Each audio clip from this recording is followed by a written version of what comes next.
अध्याय 18। अर्जुन बोले, हे महाबाहो, मैं संन्यास और त्याग के तत्व को अलग अलग जानना चाहता हूं। श्री भगवान बोले, कुछ विद्वान तो कामना से प्रेरित कर्मों के त्याग को संन्यास समझते हैं, पर कुछ दूसरे विद्वान सभी कर्मों के फल त्याग को त्याग कहते हैं। कुछ मनीषी कहते हैं कि सभी कर्म दोषयुक्त है, इसलिए त्यागने योग्य हैं, और कुछ दूसरे कहते हैं कि यज्ञ, दान और तप जैसे कर्म त्यागने योग्य नहीं हैं। हे भरत श्रेष्ठ अर्जुन, इस विषय में त्याग के संबंध में मेरा निश्चय सुनो। त्याग 3 प्रकार का कहा गया है, सात्विक, राजस और तामस। यज्ञ, दान और तप रूपी कर्म त्याग करने के योग्य नहीं है। वे तो अवश्य करने चाहिए, क्योंकि यज्ञ, दान और तप मनुष्यों को भी पवित्र करने वाले हैं। इसलिए हे पार्थ, इन यज्ञ, दान और तप रूप कर्मों को तथा और भी संपूर्ण कर्तव्य कर्मों को आसक्ति और फलों का त्याग करके अवश्य करना चाहिए। यह मेरा निश्चय किया हुआ उत्तम मत है। नियत कर्तव्य का त्याग करना उचित नहीं है, इसलिए मोह के कारण उसका त्याग कर देना तामस त्याग कहा गया है। जो कुछ कर्म है वह सब दुख रूप ही है, ऐसा समझकर और शारीरिक कष्ट के भय से यदि कोई कर्तव्य कर्मों का त्याग कर दे तो वह ऐसा राजस त्याग करके त्याग के फल को किसी प्रकार भी नहीं पाता। हे अर्जुन, शास्त्रविहित कर्म करना कर्तव्य है।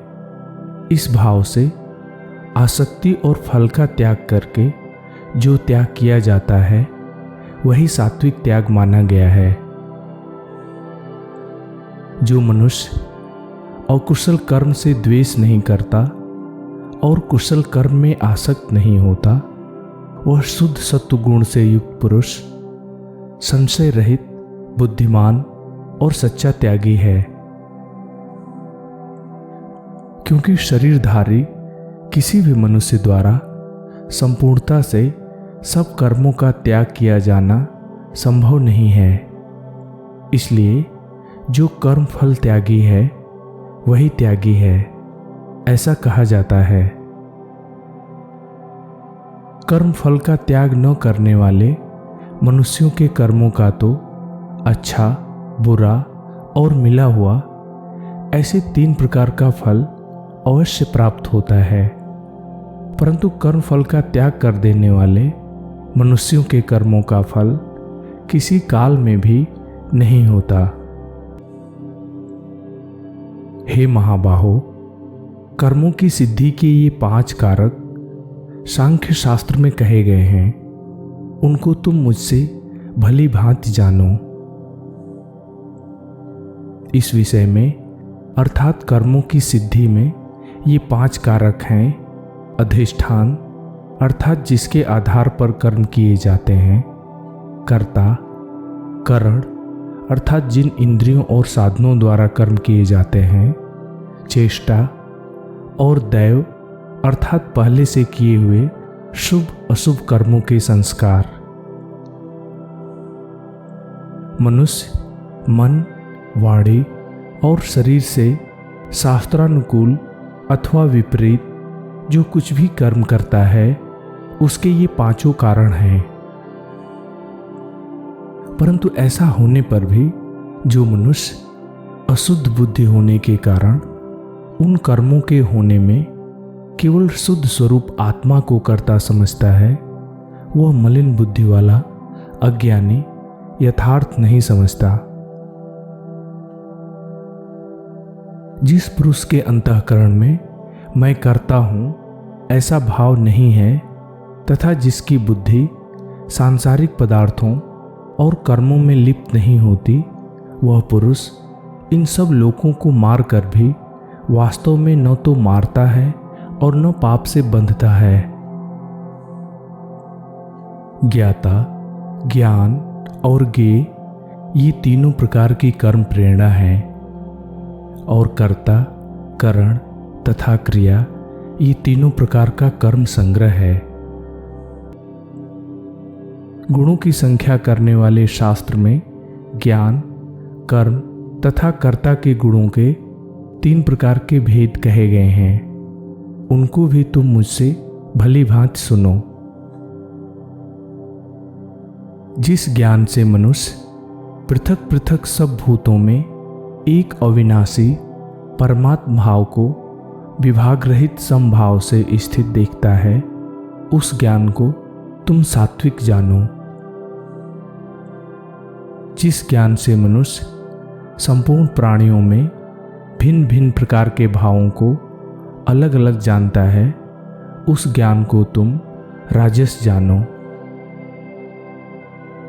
जो ज्ञान किसी कार्य रूप के एक ही कारण में, जैसे कि वही संपूर्ण कारण हो, आसक्त है तथा जो बिना युक्ति वाला तात्विक अर्थ से रहित और संकीर्ण है, वह तामस कहा गया है। जो कर्म शास्त्र विधि के अनुसार किया हुआ और कर्तापन के अभिमान से रहित हो तथा फल न चाहने वाले पुरुष द्वारा बिना राग द्वेष के किया गया हो, वह सात्विक कहा जाता है। परंतु जो कर्म बहुत परिश्रम से युक्त तथा भोगों को चाहने वाले पुरुष द्वारा या अहंकार युक्त पुरुष द्वारा किया जाता है, वह कर्म राजस कहा गया है। जो कर्म परिणाम, हानि, हिंसा और सामर्थ्य को न विचार कर केवल अज्ञान से आरंभ किया जाता है, वह तामस कहा जाता है। जो कर्ता संग रहित, अहंकार के वचन न बोलने वाला, धैर्य और उत्साह से युक्त तथा कार्य के सिद्ध होने और न होने में हर्ष, शोक आदि विकारों से रहित है, वह सात्विक कहा जाता है। जो कर्ता आसक्ति से युक्त, कर्मों के फल को चाहने वाला और लोभी है तथा दूसरों को कष्ट देने के स्वभाव वाला, अशुद्धाचारी और हर्ष शोक से लिप्त है, वह राजस कहा गया है। जो कर्ता अयुक्त, शिक्षा से रहित, घमंडी, धूर्त और दूसरों की जीविका का नाश करने वाला तथा शोक करने वाला, आलसी और काम को टालने वाला है, वह तामस कहा जाता है। हे धनंजय, अब तुम बुद्धि और धृति का भी गुणों के अनुसार 3 प्रकार का भेद मेरे द्वारा संपूर्णता से सुनो।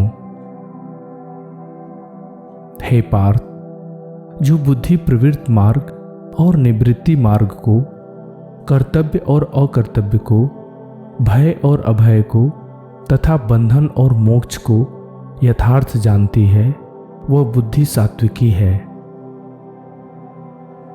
मनुष्य जिस बुद्धि के द्वारा धर्म और अधर्म तथा कर्तव्य और अकर्तव्य को यथार्थ नहीं जानता, वह बुद्धि राजसी है।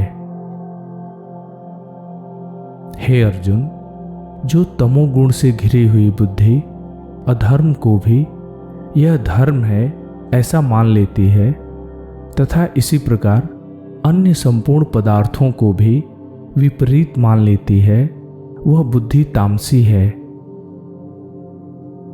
हे पार्थ, जिस अव्यभिचारिणी धारण शक्ति से मनुष्य ध्यान योग के द्वारा मन, प्राण और इंद्रियों की क्रियाओं को धारण करता है, वह धृति सात्विकी है।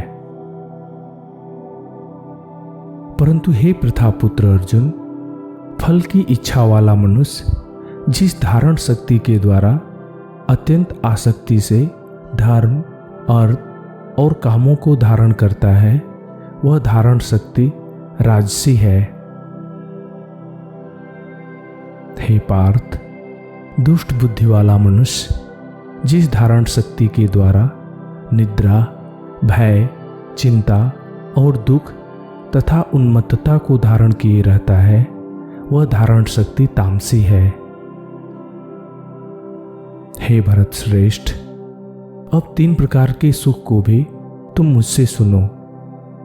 जिस सुख में मनुष्य भजन, ध्यान और सेवा आदि के अभ्यास से रमण करता है और जिससे दुखों के अंत को प्राप्त होता है, जो आरंभ काल में यद्यपि विष के समान प्रतीत होता है परंतु परिणाम में अमृत के तुल्य है, वह परमात्म विषयक बुद्धि के प्रसाद से उत्पन्न होने वाला सुख सात्विक कहा गया है। जो सुख विषय और इंद्रियों के संयोग से होता है, वह पहले भोग काल में अमृत के समान प्रतीत होने पर भी परिणाम में विष के तुल्य है, इसलिए वह सुख राजस कहा गया है। जो सुख भोग काल में तथा परिणाम में भी आत्मा को भ्रमित करने वाला है, वह निद्रा, आलस और प्रमाद से उत्पन्न सुख तामस कहा गया है। पृथ्वी, आकाश अथवा देवताओं तथा इनके सिवा और कहीं भी ऐसा कोई भी सत्व नहीं है जो प्रकृति से उत्पन्न इन तीनों गुणों से रहित हो। हे परंतप, ब्राह्मण, क्षत्रिय, वैश्य तथा शूद्रों के कर्म स्वभाव से उत्पन्न गुणों द्वारा विभक्त किए गए हैं। अंतःकरण को वश में करना, इंद्रियों का दमन करना, धर्म पालन के लिए कष्ट सहना, बाहर भीतर से शुद्ध रहना, दूसरों के अपराधों को क्षमा करना, मन, इंद्रिय और शरीर को सरल रखना, वेद, शास्त्र, ईश्वर और परलौकिक आदि में श्रद्धा रखना, वेद शास्त्रों का अध्ययन अध्यापन करना और परमात्मा के तत्व का अनुभव करना, ये सब के सभी ब्राह्मण के स्वाभाविक कर्म हैं। शूरवीरता, तेज, धैर्य, चतुरता और युद्ध में न भागना, दान देना और स्वामी भाव, ये सब के सभी क्षत्रिय के स्वाभाविक कर्म हैं। खेती, गोपालन और क्रय विक्रय रूप सत्य व्यापार, ये वैश्य के स्वाभाविक कर्म हैं तथा सब वर्णों की सेवा करना शूद्र का स्वाभाविक कर्म है। अपने अपने स्वाभाविक कर्मों में तत्परता से लगा हुआ मनुष्य भगवत प्राप्ति रूप परम सिद्धि को प्राप्त हो जाता है। अपने स्वाभाविक कर्म में लगा हुआ मनुष्य जिस प्रकार से कर्म करके परम सिद्धि को प्राप्त होता है, उस विधि को तुम सुनो। जिस परमेश्वर से संपूर्ण प्राणियों की उत्पत्ति हुई है और जिससे यह समस्त जगत व्याप्त है, उस परमेश्वर की अपने स्वाभाविक कर्मों द्वारा पूजा करके मनुष्य परम सिद्धि को प्राप्त हो जाता है। अच्छे प्रकार आचरण किए हुए दूसरे के धर्म से गुण रहित भी अपना धर्म श्रेष्ठ है, क्योंकि स्वभाव से नियत किए हुए स्वधर्म रूप कर्म को करता हुआ मनुष्य पाप को नहीं प्राप्त होता। इसलिए हे कुंती पुत्र, दोषयुक्त होने पर भी सहज कर्म को नहीं त्यागना चाहिए, क्योंकि धुएं से अग्नि की भांति सभी कर्म किसी न किसी दोष से युक्त हैं। सर्वत्र आसक्ति रहित बुद्धि वाला, कामना रहित और वश में किए हुए अंतःकरण वाला मनुष्य सांख्य योग के द्वारा उस परम नैष्कर्म में सिद्धि को प्राप्त होता है। जो ज्ञान योग की पराकाष्ठा है, उस नैष्कर्म सिद्धि को जिस प्रकार से प्राप्त होकर मनुष्य ब्रह्म को प्राप्त होता है, उस प्रकार को हे कुंती पुत्र, तुम संक्षेप में मुझसे सुनो। विशुद्ध बुद्धि से युक्त तथा हल्का, सात्विक और नियमित भोजन करने वाला शब्द आदि विषयों का त्याग करके एकांत और शुद्ध जगह पर रहने वाला, सात्विक धारण शक्ति के द्वारा अंतःकरण और इंद्रियों का संयम करके मन, वाणी और शरीर को वश में कर लेने वाला, राग द्वेष को सर्वथा नष्ट करके भली भांत दृढ़ वैराग्य का आश्रय लेने वाला तथा अहंकार, बल, घमंड, काम, क्रोध और धन संग्रह का त्याग करके निरंतर ध्यान योग के अधीन रहने वाला, ममता रहित और शांत युक्त पुरुष सच्चिदानंद घन ब्रह्म में अभिन्न भाव से स्थित होने का पात्र होता है। फिर वह सच्चिदानंद घन ब्रह्म में एक ही भाव से स्थित प्रसन्न मन वाला योगी न तो किसी के लिए शोक करता है और न किसी की आकांक्षा ही करता है। ऐसा समस्त प्राणियों में समभाव वाला योगी मेरी पराभक्ति को, अर्थात जो तत्व ज्ञान की पराकाष्ठा है तथा जिसको प्राप्त होकर और कुछ जानना बाकी नहीं रहता, को प्राप्त हो जाता है। उस पराभक्ति के द्वारा वह मुझ परमात्मा को मैं जो हूँ और जितना हूँ ठीक वैसा का वैसा तत्व से जान लेता है तथा उस भक्ति से मुझको तत्व से जानकर तत्काल ही मुझ में प्रविष्ट हो जाता है। मेरे अधीन हुआ कर्मयोगी तो संपूर्ण कर्मों को सदा करता हुआ भी मेरी कृपा से सनातन अविनाशी परम पद को प्राप्त हो जाता है। सब कर्मों को मन से मुझ में अर्पण करके तथा समबुद्धि रूपी योग का अवलंबन करके मेरे अधीन और निरंतर मुझ में चित्त वाला बनो। उपर्युक्त प्रकार से मुझ में चित्त वाला होकर तुम मेरी कृपा से समस्त संकटों को अनायास ही पार कर जाओगे। और यदि अहंकार के कारण मेरे वचनों को नहीं सुनोगे तो परमार्थ से भ्रष्ट होकर नष्ट हो जाओगे। जो तुम अहंकार का आश्रय लेकर यह मान रहे हो कि मैं युद्ध नहीं करूंगा, तो तुम्हारा यह निश्चय मिथ्या है, क्योंकि तुम्हारा स्वभाव तुम्हें जबरदस्ती युद्ध में लगा देगा।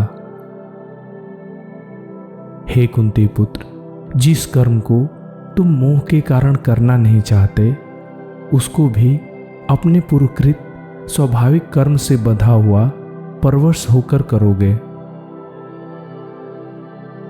हे अर्जुन, शरीर रूप यंत्र में आरूढ़ हुए संपूर्ण प्राणियों को अंतर्यामी परमेश्वर अपनी माया से उनके कर्मों के अनुसार भ्रमण कराता हुआ सब प्राणियों के हृदय में स्थित है। हे भारत, तुम सब प्रकार से उस परमेश्वर की ही शरण में जाओ। उस परमात्मा की कृपा से ही तुम परम शांति को तथा सनातन परम धाम को प्राप्त होगे।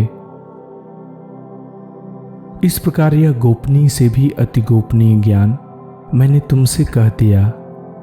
अब तुम इस रहस्ययुक्त ज्ञान को पूर्णतया भली भांति विचार कर जैसे चाहते हो वैसा ही करो। संपूर्ण गोपनीयों से अति गोपनीय मेरे परम रहस्ययुक्त वचन को तुम फिर भी सुनो। तुम मेरे अतिशय प्रिय हो। इससे यह परम हितकारक वचन मैं तुमसे कहूंगा। हे अर्जुन, तुम मुझ में मन लगाने वाला बनो, मेरा भक्त बनो, मेरा पूजन करने वाला बनो और मुझको प्रणाम करो। ऐसा करने से तुम मुझको ही प्राप्त होगे। यह मैं तुमसे सत्य प्रतिज्ञा करता हूं, क्योंकि तुम मेरे अत्यंत प्रिय हो। संपूर्ण धर्मों को अर्थात संपूर्ण कर्तव्य कर्मों को मुझ में त्याग कर तुम केवल एक मुझ सर्वशक्तिमान सर्वाधार परमेश्वर की ही शरण में आ जाओ। मैं तुमको संपूर्ण पापों से मुक्त कर दूंगा। तुम शोक मत करो। तुम्हें यह गीत रूप रहस्यमय उपदेश किसी भी काल में न तो तप रहित मनुष्य से कहना चाहिए, न भक्ति रहित से और न बिना सुनने की इच्छा वाले से ही कहना चाहिए। तथा जो मुझ में दोष दृष्टि रखता है उससे तो कभी भी नहीं कहना चाहिए। जो पुरुष मुझ में परम प्रेम करके इस परम रहस्ययुक्त गीता शास्त्र को मेरे भक्तों में कहेगा वह मुझको ही प्राप्त होगा, इसमें कोई संदेह नहीं है। उससे बढ़कर मेरा प्रिय कार्य करने वाला मनुष्यों में कोई भी नहीं है तथा पृथ्वी भर में उससे बढ़कर मेरा प्रिय दूसरा कोई भविष्य में होगा भी नहीं। जो पुरुष हम दोनों के इस धर्ममय संवाद रूप गीता शास्त्र को पढ़ेगा उसके द्वारा भी मैं ज्ञान यज्ञ से पूजित होऊंगा, ऐसा मेरा मत है। जो मनुष्य श्रद्धायुक्त और दोष दृष्टि से रहित होकर इस गीता शास्त्र का श्रवण भी करेगा वह भी पापों से मुक्त होकर उत्तम कर्म करने वालों के श्रेष्ठ लोकों को प्राप्त होगा। हे पार्थ, क्या इसको तुमने एकाग्र चित्त से श्रवण किया? क्या तुम्हारा अज्ञान जनित मोह नष्ट हुआ? अर्जुन बोले, हे अच्युत, आपकी कृपा से मेरा मोह नष्ट हो गया और मैंने स्मृति प्राप्त कर ली है। अब मैं संशय रहित होकर स्थिर हूं, अतः आपकी आज्ञा का पालन करूंगा। संजय बोले, इस प्रकार मैंने श्री वासुदेव के और अर्जुन के इस अद्भुत रहस्ययुक्त रोमांचकारक संवाद को सुना। श्री व्यास जी की कृपा से दिव्य दृष्टि पाकर मैंने इस परम गोपनीय योग को अर्जुन के प्रति कहते हुए स्वयं योगेश्वर भगवान श्री कृष्ण से प्रत्यक्ष सुना। हे राजन, भगवान श्री कृष्ण और अर्जुन के इस रहस्ययुक्त कल्याणकारक और अद्भुत संवाद को पुनः पुनः स्मरण करके मैं बार बार हर्षित हो रहा हूं। हे राजन, श्री हरि के उस अत्यंत विलक्षण रूप को भी पुनः पुनः स्मरण करके मेरे चित्त में महान आश्चर्य होता है और मैं बार बार हर्षित हो रहा हूं। हे राजन, जहां योगेश्वर भगवान श्री कृष्ण हैं और जहां गांडीव धनुषधारी अर्जुन हैं, वहीं पर श्री विजय विभूत और अचल नीति है, ऐसा मेरा मत है। इस प्रकार अध्याय 18 पूरा हुआ।